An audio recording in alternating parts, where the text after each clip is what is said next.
Yeah, okay, it's not a. Oh, geez, or she could just say next slide. Oh, the next slide, can you move it to the next slide, please? Good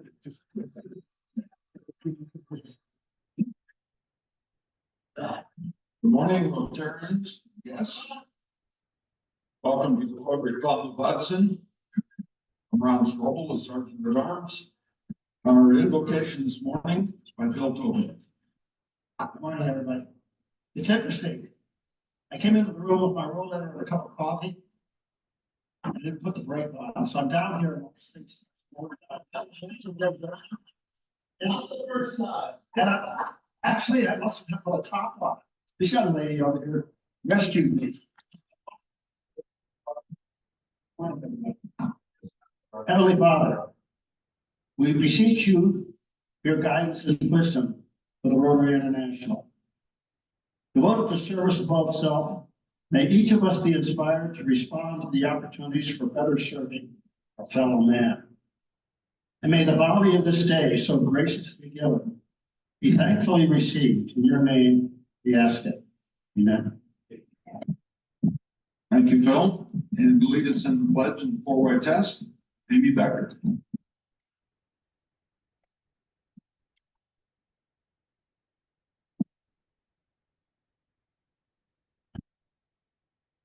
Will you join me in the pledge, please? Pledge allegiance to the flag of the United States of America and to the republic for which it stands, one nation, under God, indivisible, with liberty, justice for all.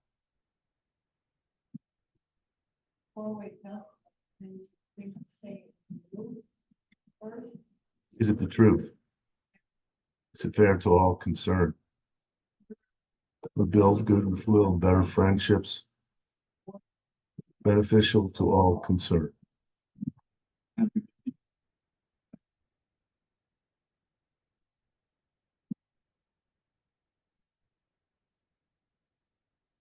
Before we get started on the programs today, there's some items that are on the front up here that did not sell at the gala. And because we've got two speakers, there's, I'll just give you a quick rundown. There's West Bank Golf, Simmons, and 2 t-shirts. Ohio Personal Trainers, which is I think 15-week training. Tom Tobin goes there, and boy, you can see what it's done to him.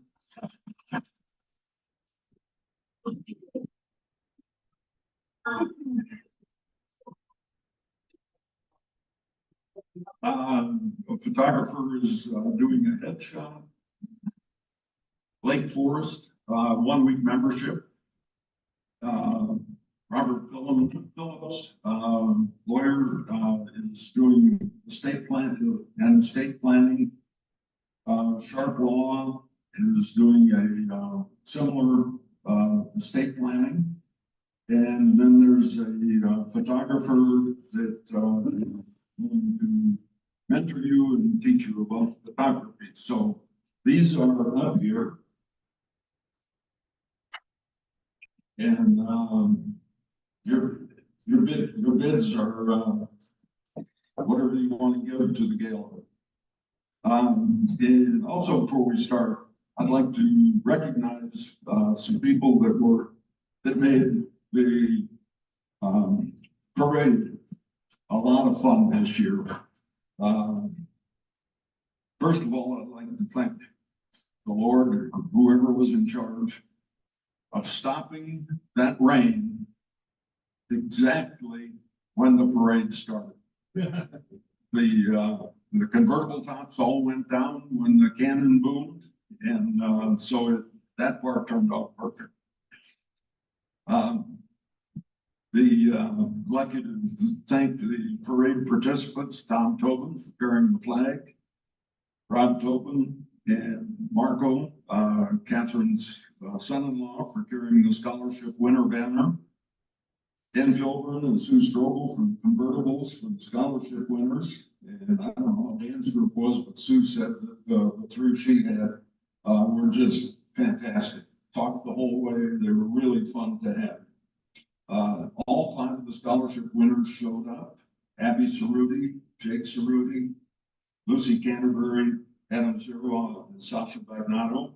And that's nice that we didn't lose anybody to the Women's Club, the band, or anywhere else this year. We got all 5 of them. Amy Adams, who arranged for the Safety Town, the house, and posters to go on it. Marilyn Orr for getting banners made, which were really wonderful. And that's it. It was a great day. I think it's one of the biggest crowds I've ever seen. It was fantastic. And for the weather the way it was, for all those people to come out and believe that it was going to be sunny, that was really great. It was a nice time. And now our president, Terry Bortnick. Thank you. Good morning, Rotarians. Good morning, guests. I too had a great time at the parade. I had my littles with me, and yeah, they were there and they loved it. So they got their little flags and were waving their flags, and we had a really good time. And we're very happy because otherwise we were going to be very disappointed that there wasn't a parade. So I was very glad it came off. Okay, so this is the last week for the Camp Food Pantry for donations. So if you have anything to donate, just give it to me, and I'll be making a trip over there to donate everything. And cash is always, of course, welcome, and I'll make a trip to the grocery store and get that over there. Post-gala week, so you've seen what's here. Please take a look at it. Let's wrap this up. And Marilyn can get all her numbers cleared and can figure out where we landed with that. I think it was all good. Yeah, it was a great gala. I thought it was great this year. And Pat's not here this week. I wasn't here last week. You probably thanked him. I thought he did a fantastic job. I said, I think you should go on the road. He did such a great job. Board of Directors meeting next week. It's the first Wednesday of the month, so we will have our Board of Directors meeting next week. And don't forget, the Camp Manitowoc cleanup is this Saturday. Meet at 9 o'clock in the morning at the dining hall. There is going to be lunch provided, and I think there's a breakfast also, some form of something. I believe that Pat said, but there's definitely lunch. So if you're able to be there, or if you've already signed up, 9 o'clock dining hall for cleaning out Camp Manitowoc's bathrooms and showers. Okay. All right. Any other news anybody needs to discuss? Then I will pass this over to Mr. Basil. Thanks, President Terry. Good morning, fellow Rotarians and guests. Good morning. As Ron mentioned, we have 2 presenters this morning, both presenting on projects that are tied to Rotary. First, we'll hear from Will Underwood. Will is retired from the Kent State University Press, where he was the director for 15 years. He grew up in central New York, but has lived in Northeast Ohio since 1990. He is a member of the Rotary Club of Kent, proud to be Karen's husband and the father of Emmy, Richard, Pippa, and Genevieve. Richard is going to be speaking to us about a solar-powered water project in El Salvador. Please join me in giving a warm Rotary welcome to Will Underwood.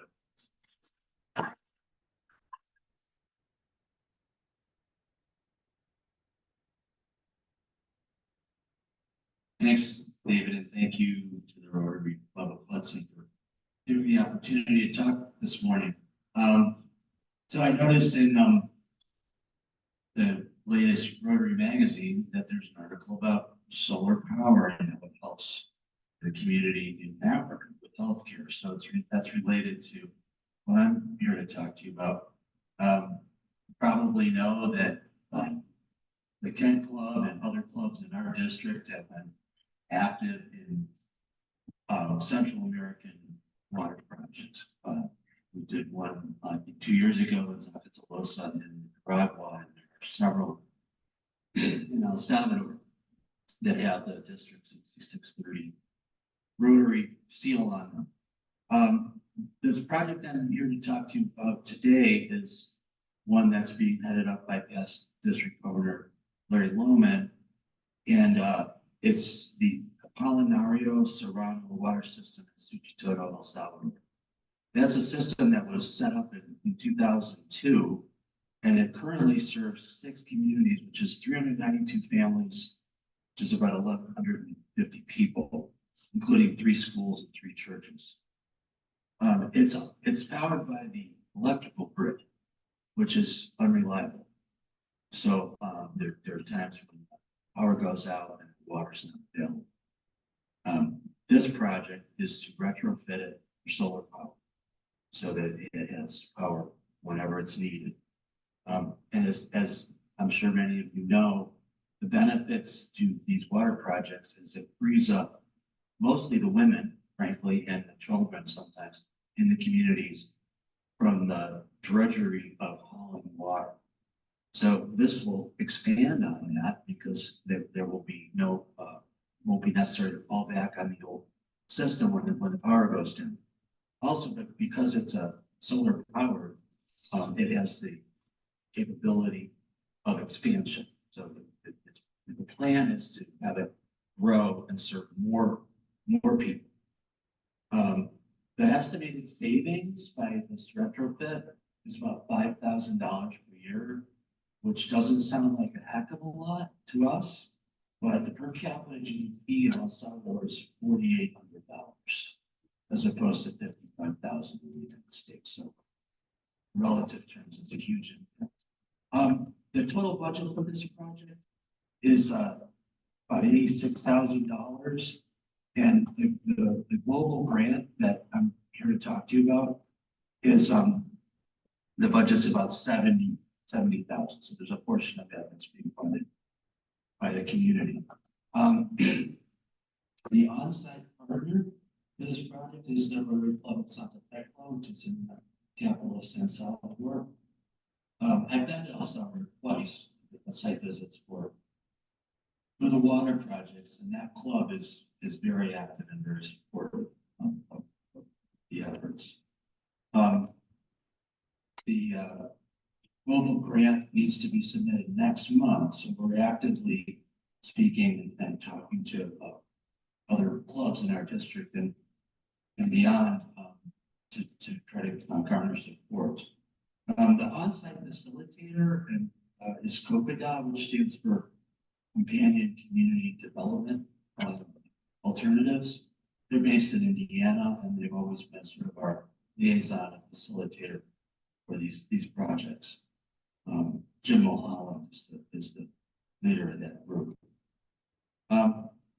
So today, I said the budget is $70K. We've raised, need to raise about half of that because the rest is matched by Rotary International.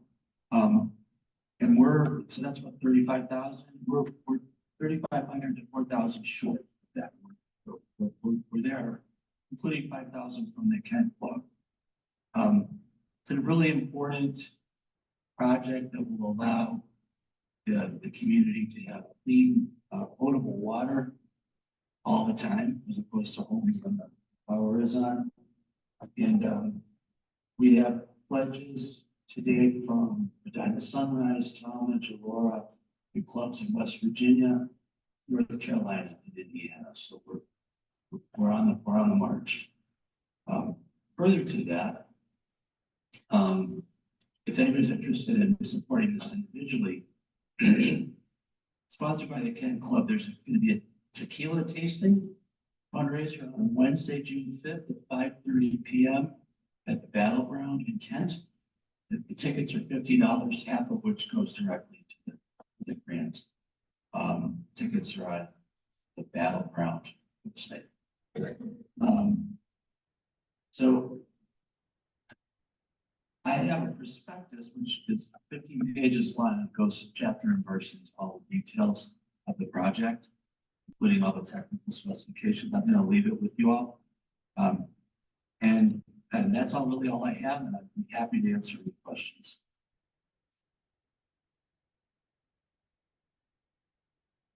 Yes, sir.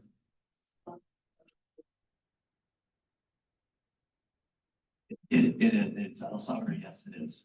And there are storage batteries as well. But yeah, it's very sunny there, too sunny.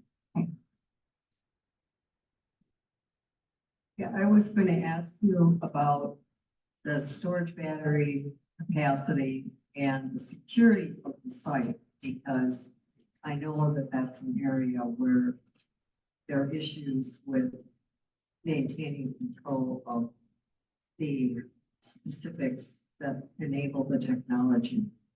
So the community of Suchitoto is very rural. It's a long way from San Salvador, which is where most of the gang activity is. Although sadly, they have spread their tentacles out into the countryside. Santa Tecla Club will be making site visits, and there's a board that manages the project, the community-based board. And I can say from the other project, not this one, because I visited the site, the board very active, and they're very proud and very responsible for managing and securing the site. Yeah, I was more concerned about, not that the board wasn't, but about the other kinds of island activity that goes on in that region. In terms of securing a site like that, because I'm aware of a number of other initiatives that are ongoing in adjoining countries where they've had continuous threats to the local communities from the powers that would like to be in our cases. Yeah, to be honest, I'm really not sure about that, but I will inquire and I'll be happy to adapt to about it. Okay, that's all. Thank you so much for the opportunity.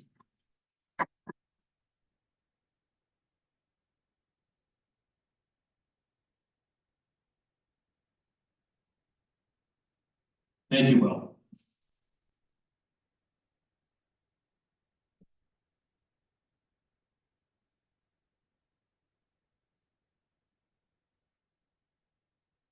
Next, we will hear about another project closely tied to Rotary. It goes back many years, Shelter Box.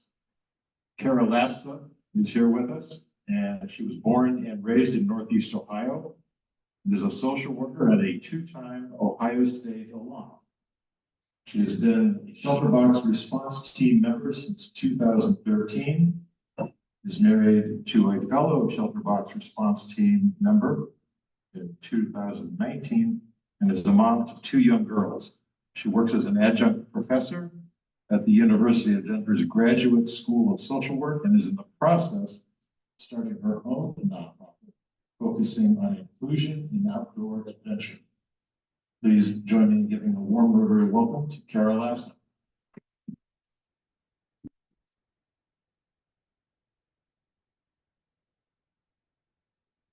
Hi, everybody. I'm so glad to be here today.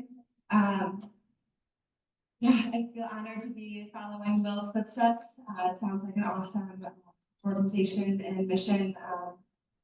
We talk about water a lot with Shelter Box, and to provide long-term water for communities, like your organization or your project is really important. Yeah, so I'm with Shelter Box. Who here has heard of Shelter Box before? Okay, who is this new for then? Who's like new for a handful? Okay, very cool. So Shelter Box is an international NGO that provides emergency shelters for communities after disasters, as well as conflict and things like that. We started in the year 2000 as a Rotary project, Millennium Project in the southwest, like tippy tip of England, called Cornwall.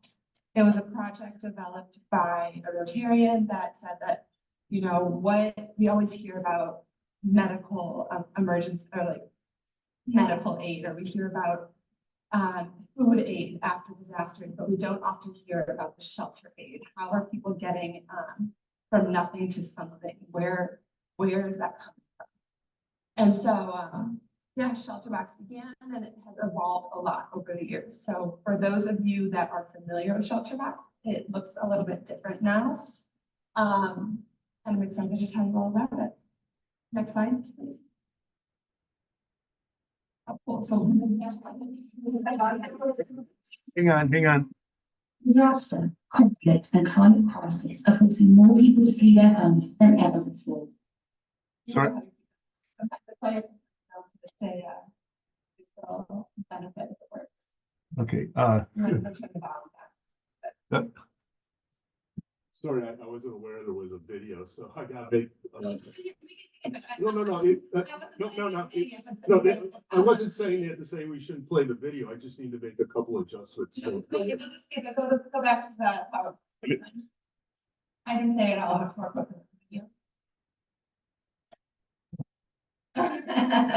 this is like my 6th presentation in the past 2 months. I'm probably like 100th over the past 10 years. So if you. So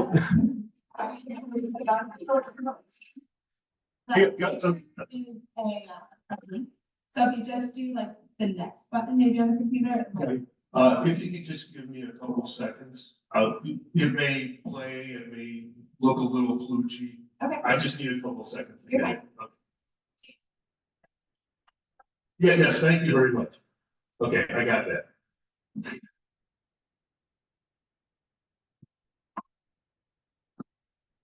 It doesn't work off of the next button. Okay, so if you give me like 20, 15, 10 seconds.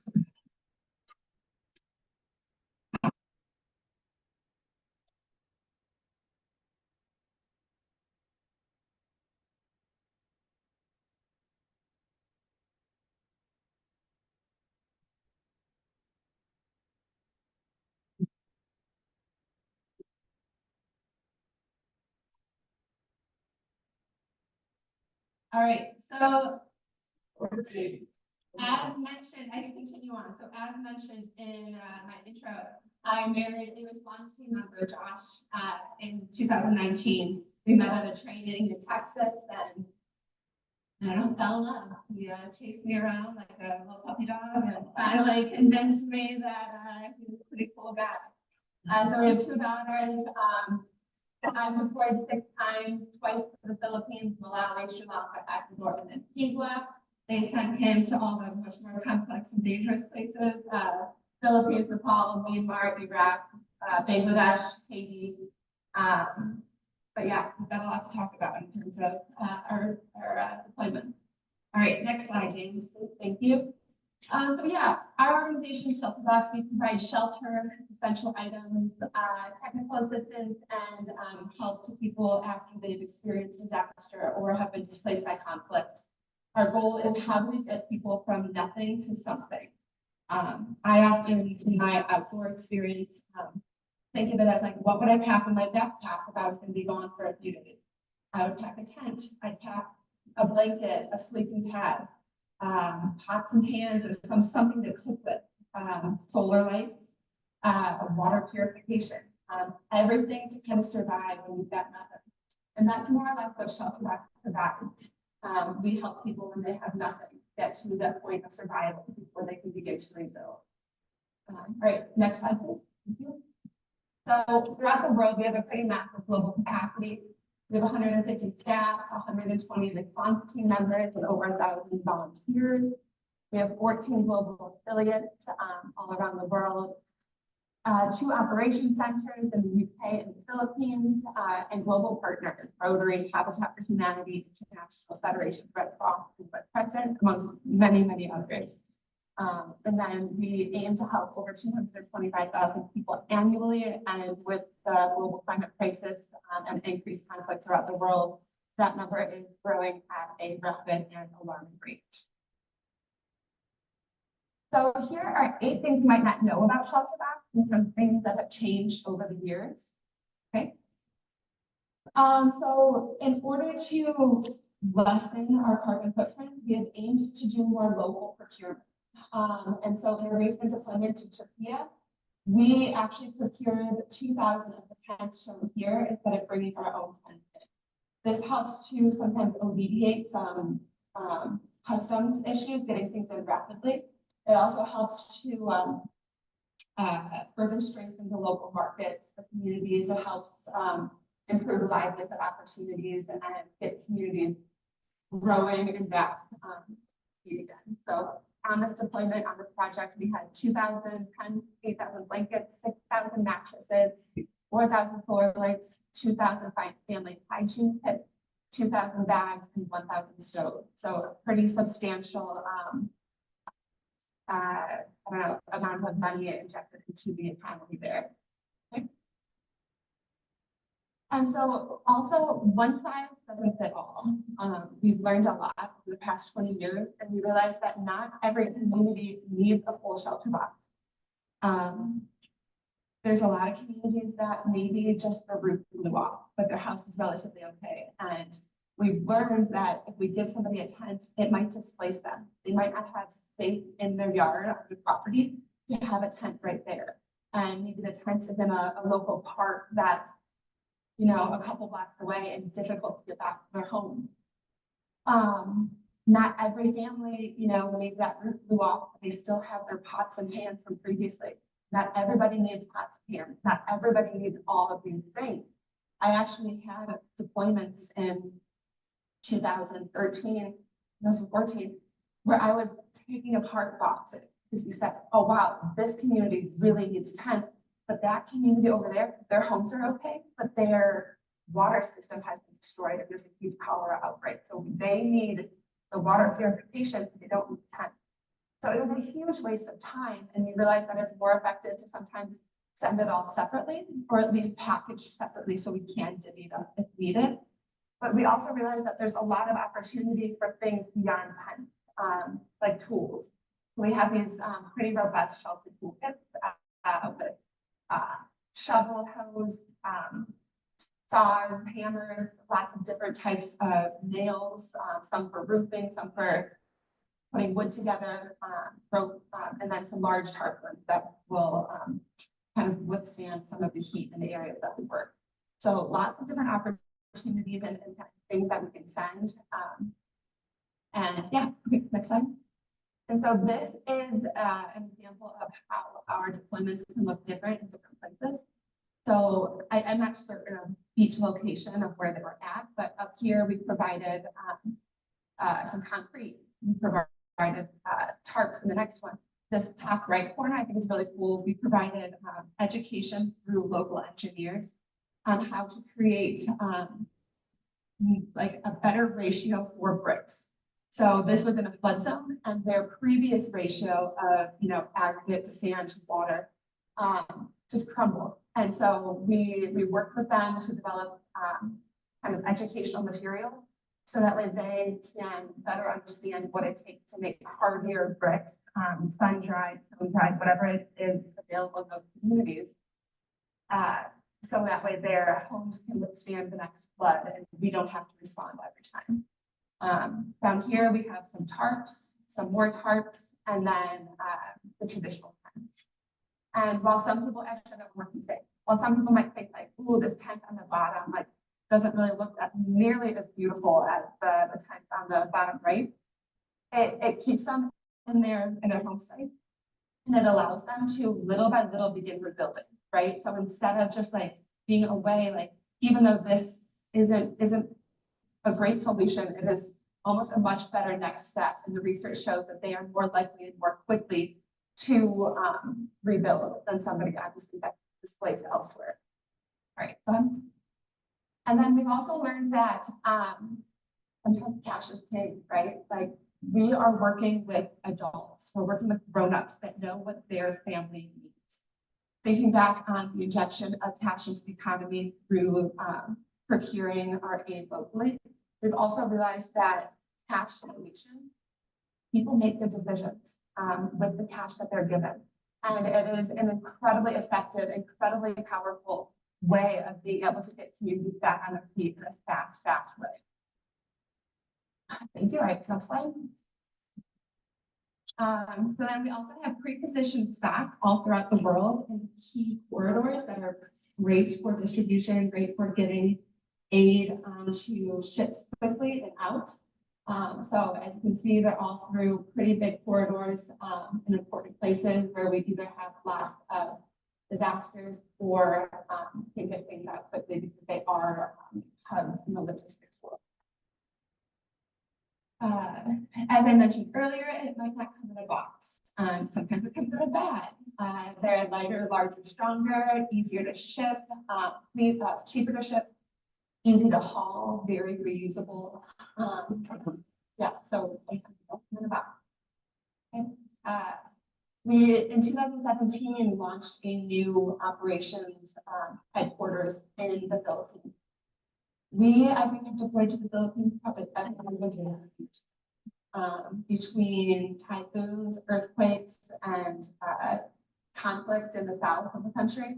It is very in need of support from emergency shelter. And so being able to have a operations office there, we're able to do some of that build back better stuff longer term. So hopefully maybe we don't have to deploy because we can help, strengthen shelter and strengthen local communities before the actual disaster hits. And we are committed to making better choices. We have a really strong environmental projects and again, trying to make our carbon footprint smaller. We're trying to go plastic free, removing the need for non-essential single-use plastic in our aid items, and then considering the whole life cycle of products we use, including the aid items and maybe how they can be reused afterward.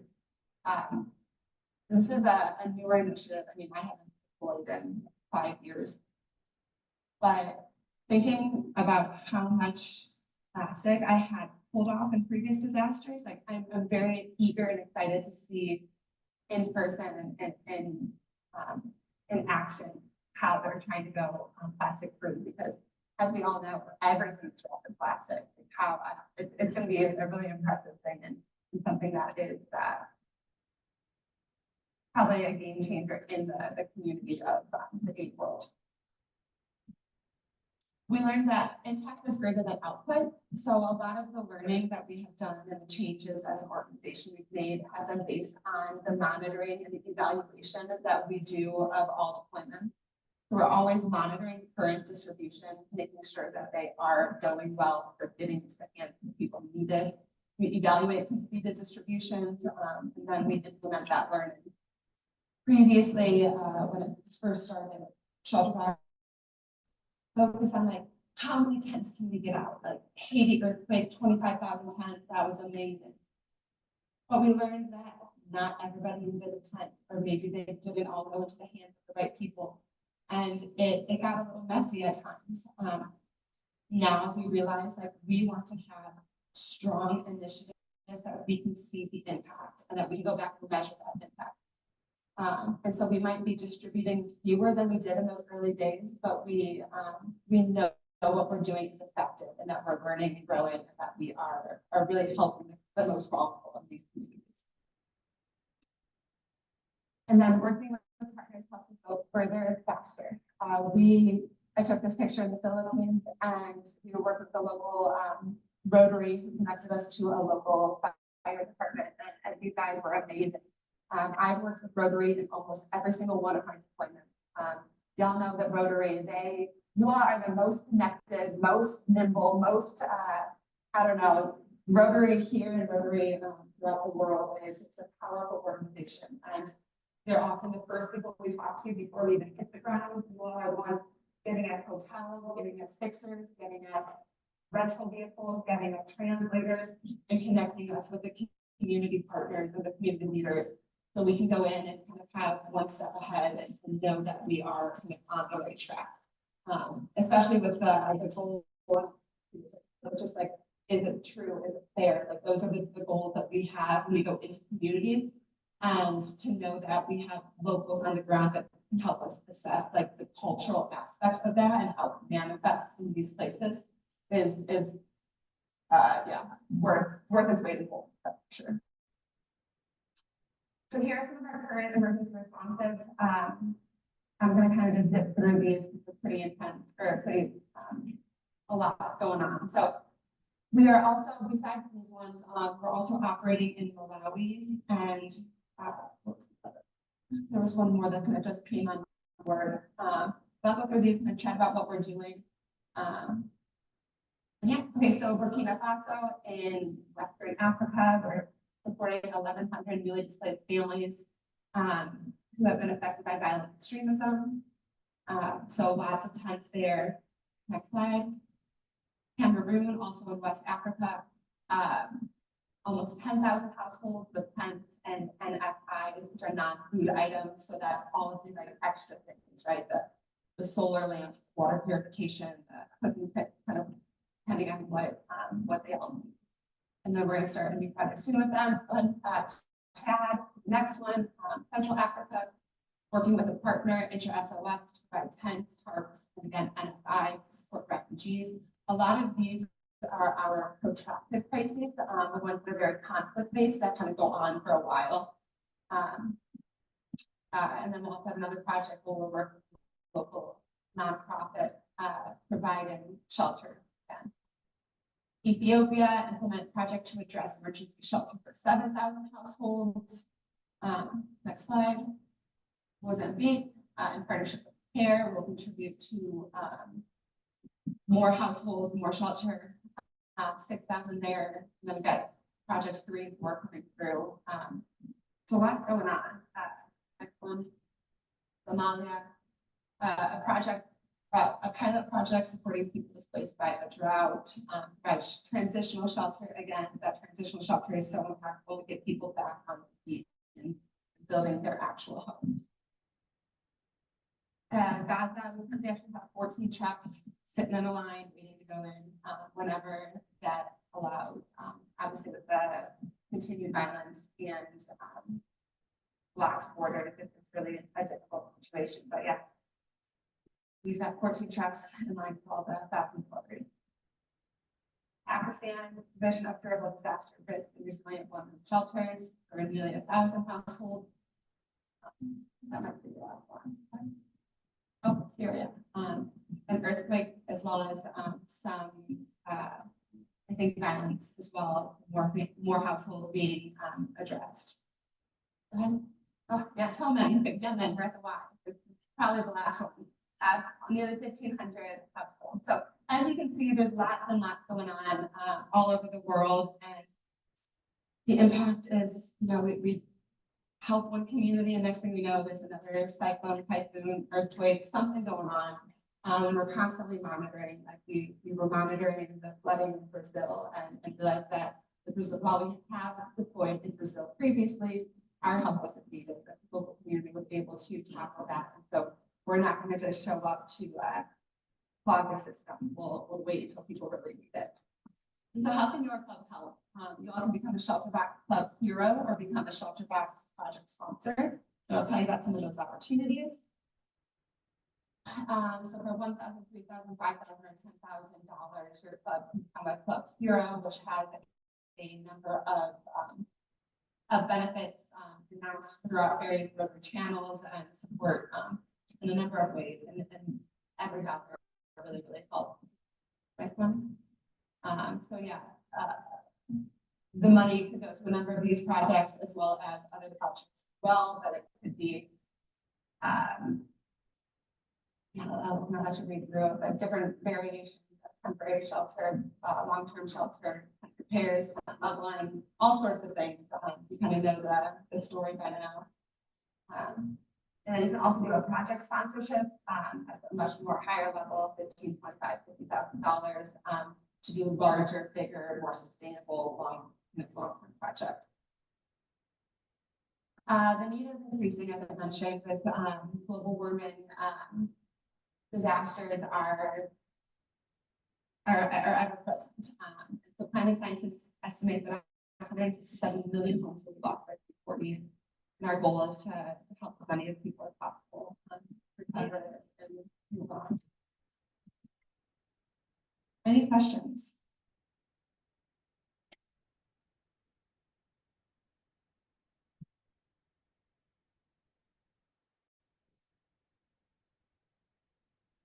say that it's, most of the projects are driven by natural situations rather than human conflict, or how can you quantify that a little bit? Based on my estimates of what I've seen, it almost seems like it's more conflict driven right now, which is also climate driven in a way too, right? So much of the conflicts we are seeing are based on limited resources, stem through climate change. And those are projects that can be a little bit longer term and we can plan better. So our protracted crises, we've been working in Cameroon, Boko Haram, how long have we talked about Boko Haram? People have been displaced in the Northwest, bordering Nigeria for so long. But we're able to do longer term projects, which become a little bit more helpful versus us, deploying on a dime and coming into a situation you don't know, don't fully understand. So we really try to help, both sides of it, but I mean, longer term, certainly, I don't know, we certainly work with plenty of our conflict driven things. Yeah. So I was just in Morocco last month, and we had a chance to have some of the villagers come in that were affected by the earthquake and are still in bed right now. Would that have been an example of your organization getting them from nothing to something? Because there's so many of the communities are still intense. Yeah, so that's why we're tents are amazing in the first month when there's nothing, and even the local system, like it's hard to get a truckload of tarps or corrugated iron for the roofs or whatever, because maybe there's still broken roads and debris in the road. So getting people from nothing to something, definitely. But our goal is to really get them past that as well now. So that way they're not, burning up in tent for years and just sitting in the decay. So that's something that through our monitoring and evaluation, we realized that it's not always the best option, but it certainly is an option at times too, Okay, question. Couple of questions. Yeah. First of all, great presentation. Thank you. So much. In terms of conflict situation, so one is how do you keep your people safe? And then Tim, I'm just guessing that in a natural disaster, the disaster's over, you do your aid and kind of move forward, whereas conflict, sooner maybe a possibility that the aid you bring then gets taken over or destroyed by the conflict. So how do you So that's a great question, but so as an organization, as a humanitarian organization, similar to the 4-step process with Rotary, we work with lots of larger other organizations that help keep our community safe. I don't know about any situations where our aid has been taken over by a military organization or anything like that. I'm sure it might have happened on a small scale. A lot of times we work with, especially in conflict situations, places where people have left the conflict, and so they're now somewhere else. And so building up these kind of refugee villages in a way where they can begin to re-establish their community in a new place further from harm's way is kind of the goal. So that way we're not keeping people, luring people into a dangerous space where there are, dangerous parties happening. So in my knowledge, I don't know of any aid that's been taken. And I'm sure internally we would talk about it in ways that how to prevent this in the future. But I have never heard that with our aid. and then the other question is that, so it sounds like with aid, there could be a lot of unintended consequences.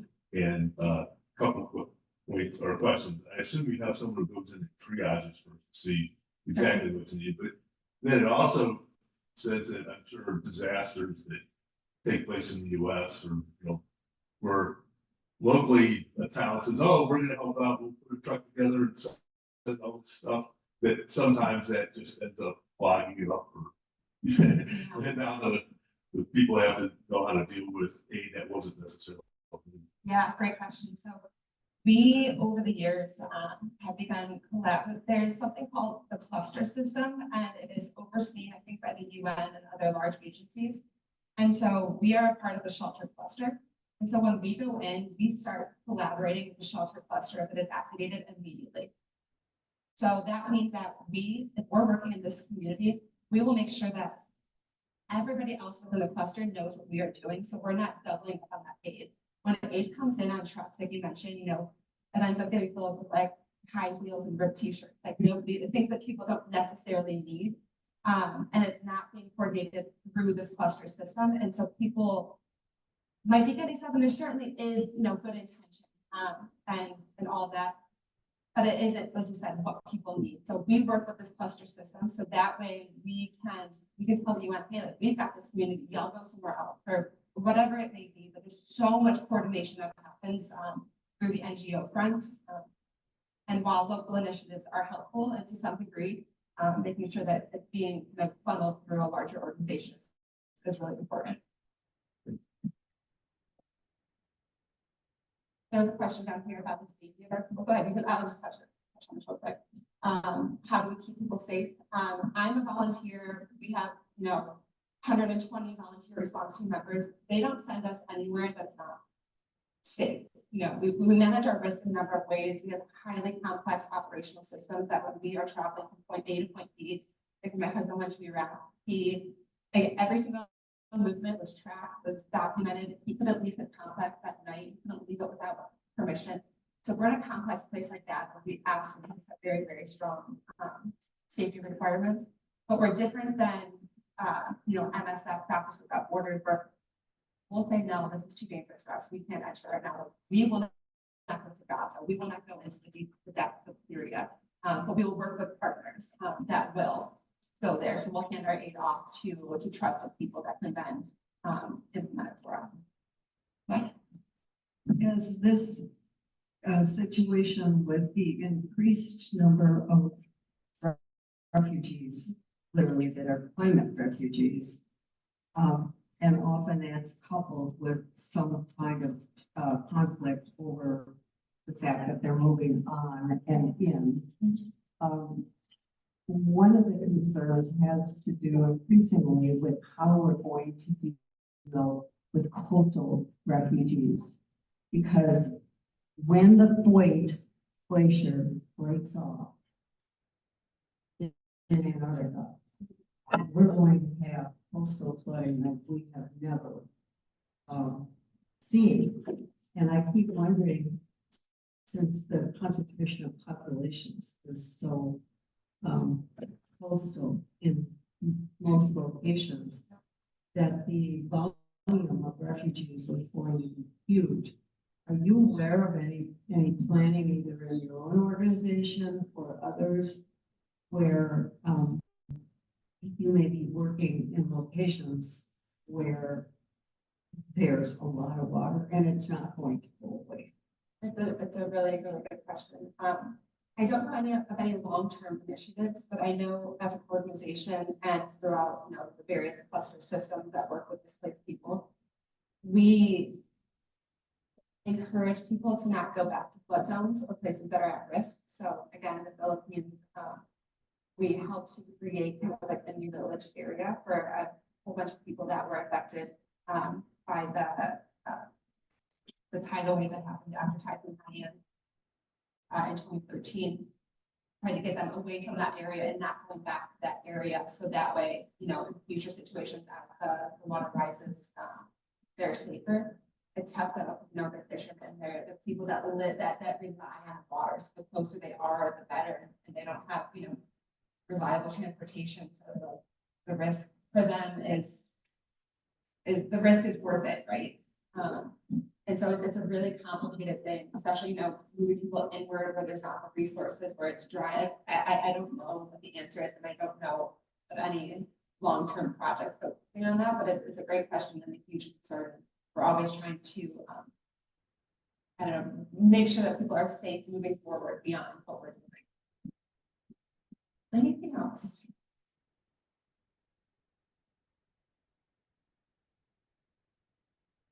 Yeah. I'm gonna do a little personal plug. On the aisle way, there's also a brochure of my organization. If y'all are interested and want to take a look. Our goal is just to get more people outside, more people active, enjoying the 75,000 plus acres of green space that we have here in East Ohio. So we do some kayaking trips, hiking things, all sorts of different activities. And I plan to launch a Northeast Ohio Outdoor Adventure Expo at the end of this year, where we get all of the different outfitters, organizations, affinity groups like Black Women Explore, Christian hiking groups, all sorts of different groups together. So that way people can see what's available, like where can I take a field trip for my students? Where can I get my Rotary Club to go kayaking and have a database together with all of this information. So that way people can easily form groups to be able to go and hike or explore or whatever it may be. So take a look at us. We're growing. I just got my 501c3. So I'll come back and present on that later. Thank you so much. Yeah, great presentation. And I'm all in on getting people outside. Get outside. Just get outside.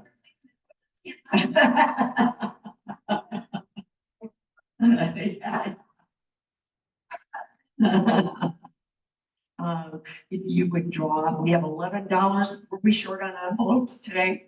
There's no envelope. Okay, all right. The winner today is 614422. 422. Somebody must be not reading their number. 614422. I got that right. Oh, it's Mimi. Yay, Mimi. Okay.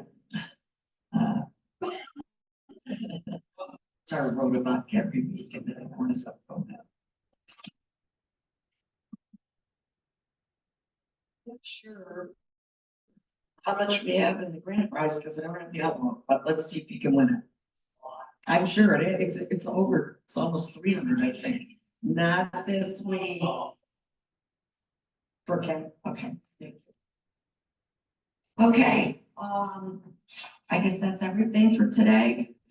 Get out there, get outside, put a rain jacket on, even you get out, get some fresh air. Have a good one, everybody. Yeah, bye.